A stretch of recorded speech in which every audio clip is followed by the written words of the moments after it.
Je suis né à Roubaix.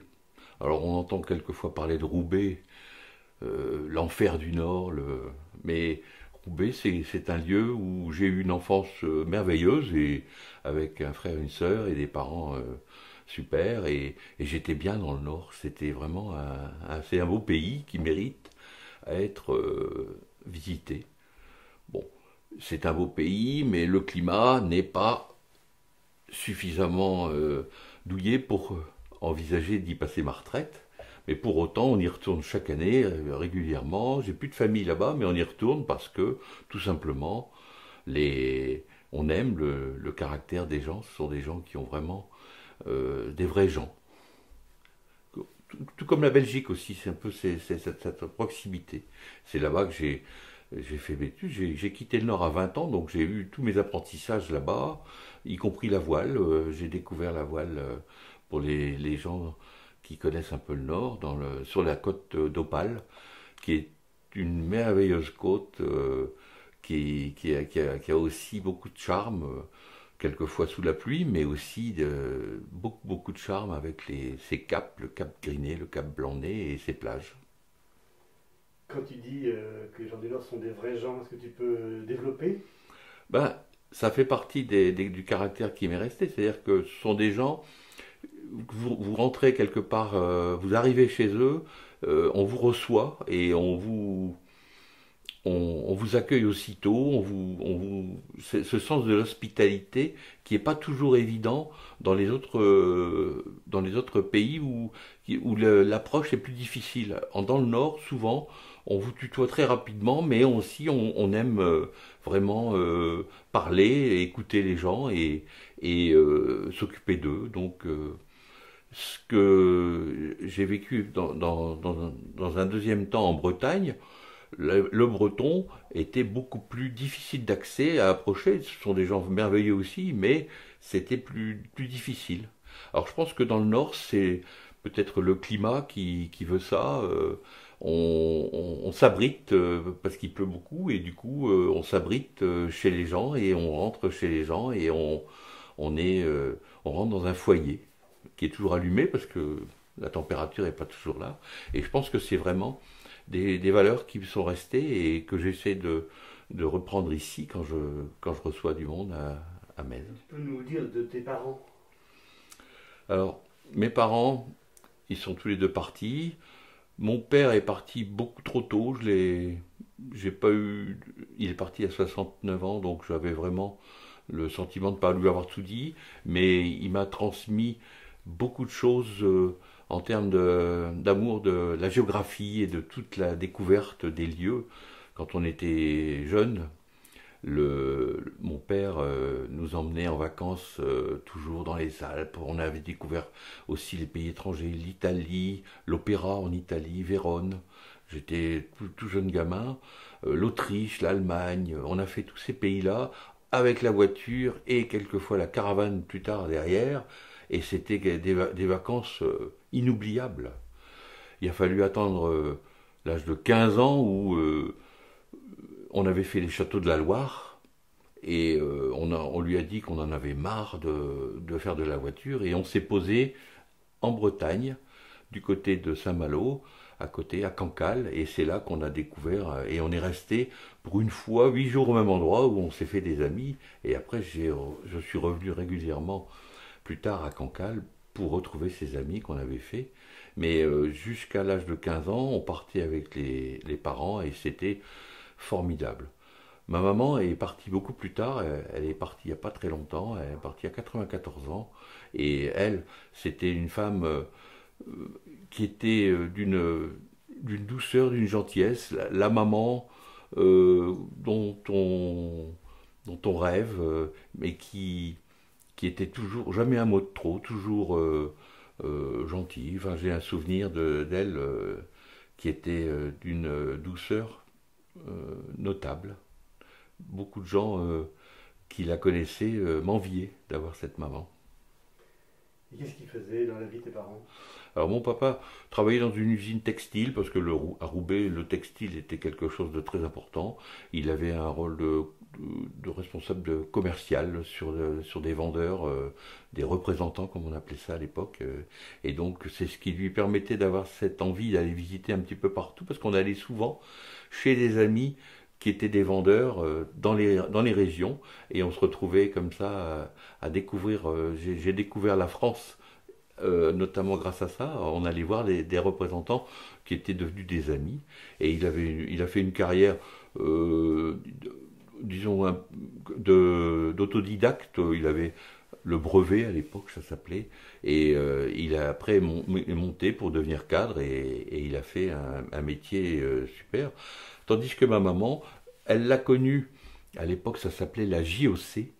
Les jeunes après la guerre là, ils se sont mariés en 48 et donc ils ont eu une jeunesse commune avec des activités au sein de la JOC. Et puis derrière, ils se sont unis pour ensuite faire trois enfants. Donc j'ai un frère et une sœur. Ils ont elle a travaillé un petit peu au début dans une usine à la Lainière à Roubaix. La Lainière de Roubaix, c'était un monument du textile français, donc il fabriquait des fils à partir de la laine. Et ensuite, elle s'est occupée surtout de nous, parce que avec trois enfants, il y avait largement de quoi faire. Et elle s'est bien occupée de nous, je pense. Qu'est-ce que tu as appris de tes parents, justement? Oh ben, je pense que avec mon père, ce goût de la géographie je passe un temps toujours actuellement un temps énorme sur des cartes. J'adore lire les cartes, j'adore regarder les cartes. Dès que je suis quelque part, je cherche mes repères. J'ai un GPS dans ma voiture et sur mon téléphone, mais j'aime bien retrouver une bonne carte. Je suis un adepte des cartes Michelin ou des cartes IGN, et ça, c'est mon père qui me l'a donné ce goût, parce qu'à chaque fois qu'on partait en voiture quelque part, on s'arrêtait, il avait fait un itinéraire et il y avait des points de vue, et donc il fallait s'arrêter. J'étais pas trop sensible à l'époque, ça nous barbait même quelquefois, parce qu'on préférait jouer avec les copains, mais qu'est-ce que je regrette et je vois avec mes enfants et mes petits-enfants maintenant, j'essaye de refaire pareil, ça les barbe parfois, mais je pense qu'ils s'en souviendront. Ça, c'est quelque chose que j'ai vraiment retenu de mon père. Pour ce qui est de ma maman, ma mère, j'ai appris avec elle beaucoup à être économe. Elle est d'une génération, elle est née en 19, donc elle est d'une génération qui ont vécu une jeunesse très difficile, juste après la guerre de 14, la crise de 29, puis après on est rentré à peine sorti de la crise dans la Deuxième Guerre mondiale. Ça veut dire que jusque dans les années 48 où elle s'est mariée, elle a toujours été très... ses budgets étaient très serrés, elle cherchait toujours à faire le maximum avec un minimum de choses, et ça, c'est un apprentissage qui aujourd'hui me sert encore, qui peut être vu par certains comme un défaut, parce que je récupère, je refais, je retape, je bricole, mais c'est en cuisine, j'adore j'adore cuisiner, ça fait partie des choses qu'elle m'a appris, mais surtout, j'adore, avec 3 fois rien, ce qu'il y a dans le frigo, essayer de faire quelque chose de différent et de surprenant. Parce que tout le monde sait cuire des patates à l'eau, mais faire en sorte, dans le Nord, la pomme de terre, c'est quelque chose de fort. Parce que c'est le plat principal derrière qu'on sert à tous les repas. Et ben la pomme de terre, on peut l'accommoder de mille et une façons, et c'est vrai que c'est un plaisir, et ça fait partie des choses qu'elle m'a transmises. Ben, le respect, tout simplement, des choses. Quand je vais au marché en ce moment, si j'achète des radis ou des carottes, je fais avec les fans ou avec les fans de carottes quelque chose, un pesto, une soupe ou bien ou des lentilles avec et je remplace les épinards, les feuilles d'épinards par les feuilles de radis, et c'est délicieux et on se régale tout autant, parce qu'on jette pas. Quel enfant tu étais, toi? Alors j'étais au milieu, j'avais une sœur aînée et un frère. Alors moi je vais essayer de pas dire trop de mal de moi, mais c'est vrai que il y a des fois mon frère, le petit dernier, il a subi un petit peu comme c'était le petit dernier qui était le préféré évidemment, bah, du coup je l'ai bien taquiné, je suis très taquin. J'ai beaucoup et ma sœur aînée, bah, elle a aussi. Par contre, bah, étant le deuxième, bon, bah, et l'aîné des garçons, bah, j'étais le grand qui a déjà commencé à transmettre un peu à mon frère, avec qui j'ai eu d'excellents rapports malgré tout, mais j'aimais bien l'embêter, le taquiner, lui, le- faire les choses avant lui, être le premier, quoi, hein, le premier, l'aîné des garçons. Et justement, quels étaient tes rapports avec ta fratrie en général? Oh bah ils étaient excellents, on s'est entendu. Il a fallu après notre séparation, on est parti chacun de notre côté sur des lieux différents avec nos compagnes. Et c'est ça qui nous a séparés, parce que pendant mes 20 premières années dans le Nord, on était toujours ensemble et ça se passait très bien et on a eu d'excellents rapports. Aujourd'hui, bah, c'est plus espacé parce que lui il est parti, il est resté du côté de Poitiers, ma sœur est partie sur la Roche-sur-Yon et moi, bon, bah, je suis à Metz, donc on ne se voit pas tous les jours, ça c'est clair. Mais on se revoit de temps en temps. Est-ce que tu peux nous raconter un souvenir particulier qui t'aurait marqué de ton enfance? Ouais. J'ai un souvenir particulier qui m'a marqué. C'était au cours des vacances qu'on prenait chaque année avec mes parents. On était allé en Corse. Et donc là, c'était quelque chose d'assez extraordinaire pour nous, parce qu'à l'époque, c'était dans les années 60, la Corse, ça faisait rêver. Ça devait être en 69, je devrais même le savoir. En 69, donc j'avais 13 ans. Et comme toujours avec mon père, on visitait tout, donc Bastia, Calvi, etc., Ajaccio, et puis on faisait toutes les endroits tous les jours, on restait jamais au même endroit, il fallait tout le temps bouger, etc. Et on était arrivé à Corté, et on en avait marre, les visites, les sites, les points de vue, on commençait, il faisait chaud, on était dans les voitures à l'époque, on avait la Panhard, ça faisait. Et on avait donc envie, nous, de mer et de rester sur place et de rester avec notre camping, en camping certes, mais au même endroit. Et puis bah, le père nous dit, bon bah j'ai compris, je vous ai compris, comme dirait De Gaulle, et il nous a dit, bon bah j'ai regardé la carte, et j'ai trouvé un petit coin du côté de Solenzara, et on va aller vers Porto Vecchio, et on va s'arrêter à Solenzara. Et on est descendu, tranquillement, de Corté vers Solenzara, et un petit peu avant Solenzara, on est tombé sur une plage, et là, on ne pouvait plus de chaleur et on lui dit, arrête-toi, on va aller se baigner, on va aller se baigner. Manque de peau, sur cette côte particulièrement, que je ne connaissais pas, puisque j'avais 13 ans, la pente c'est assez raide. C'est pas comme ici à Metz où on se retrouve avec une pente très douce.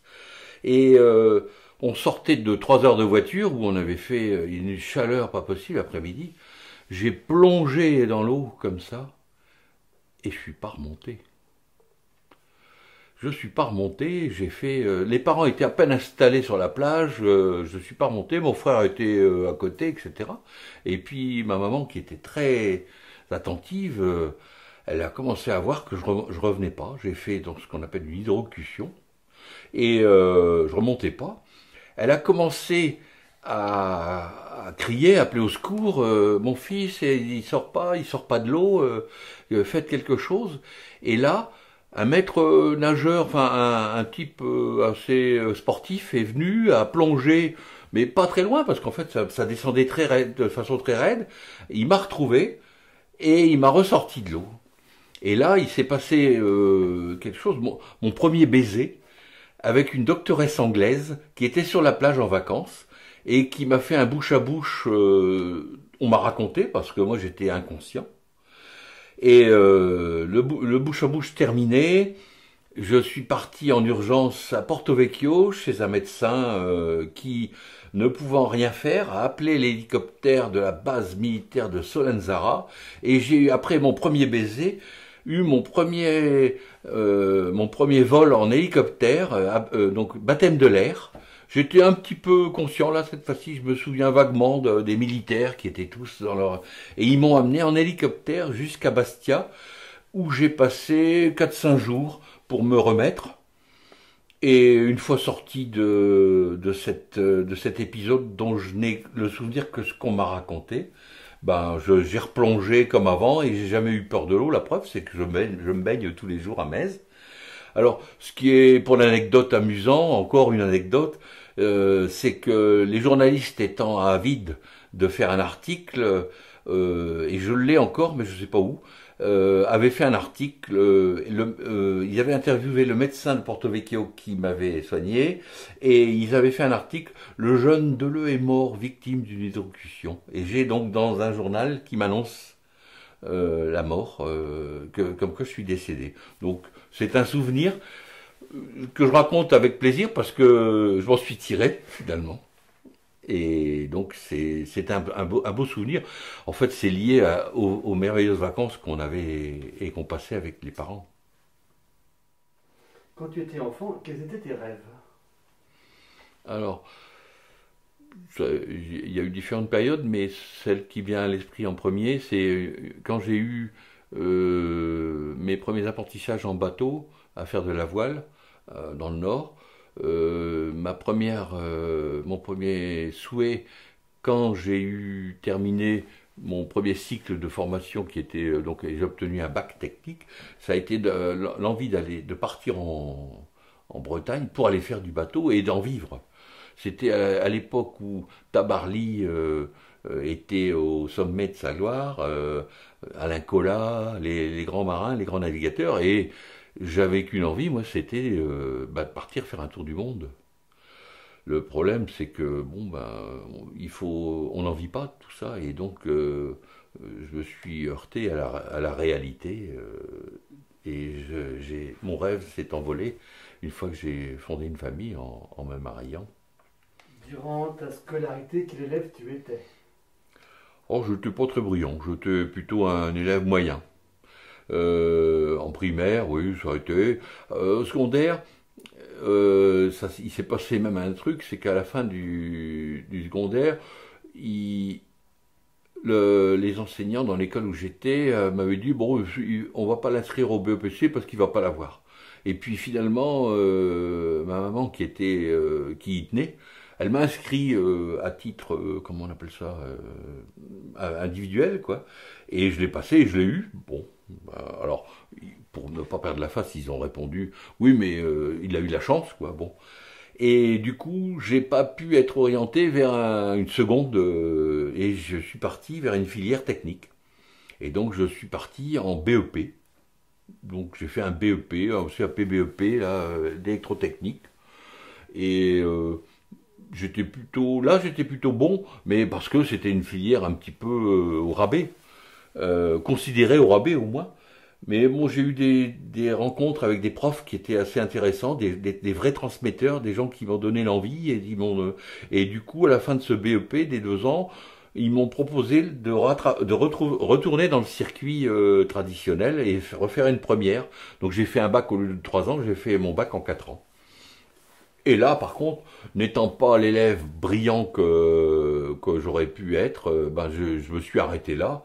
Avec mes rêves de voile et de tour du monde, j'avais qu'une envie, c'était d'arrêter l'école, parce que j'étais déjà assez âgé, puisque j'avais fait un bac en 4 ans et j'avais déjà redoublé avant. Donc, résultat, j'avais 18-19 ans quand j'ai eu mon bac. Et donc, il était temps, j'ai arrêté. Est-ce que tu peux nous rappeler le métier dont tu rêvais de faire quand tu étais enfant? Je pense que c'est peut-être pas exactement celui que j'ai fait, mais disons que à la base j'avais un oncle qui était qui m'avait passionné, qui m'a servi beaucoup de modèle. Et c'était quelqu'un qui nous racontait l'arrivée de la télévision. Et donc il tenait un magasin de télévision et il nous racontait dans les années 45-50, là c'était les tout débuts, il mettait le vieux téléviseur sur le vélo pour aller installer, réparer, etc. Donc, et j'ai découvert un petit peu toutes ces techniques-là en récupérant des vieilles télés dans mon grenier quand j'étais gamin et en essayant de bricoler. Alors il se passait pas grand-chose mais bon, on avait l'impression de faire des choses et j'ai fabriqué mon premier amplificateur avec des lampes. Pour ceux qui connaissent le sujet, là, avec des EL34, et c'était un ampli, on était content d'avoir 100 watts. Bon, maintenant, ça fait sourire, mais j'avais 100 watts dans mon grenier, on avait bricolé ça, et ça, on avait fait de nous-mêmes. Et cette passion, tout ça, ça s'est passé pendant que j'étais au collège, donc avant que je ne fasse des études. Et finalement, derrière, j'étais moins dans l'électronique, plutôt dans l'électrotechnique, mais c'est le métier que j'ai fait. Par contre, ma carrière chez Schneider s'est plutôt déroulée plus dans le domaine du marketing et du commerce que dans la technique pure.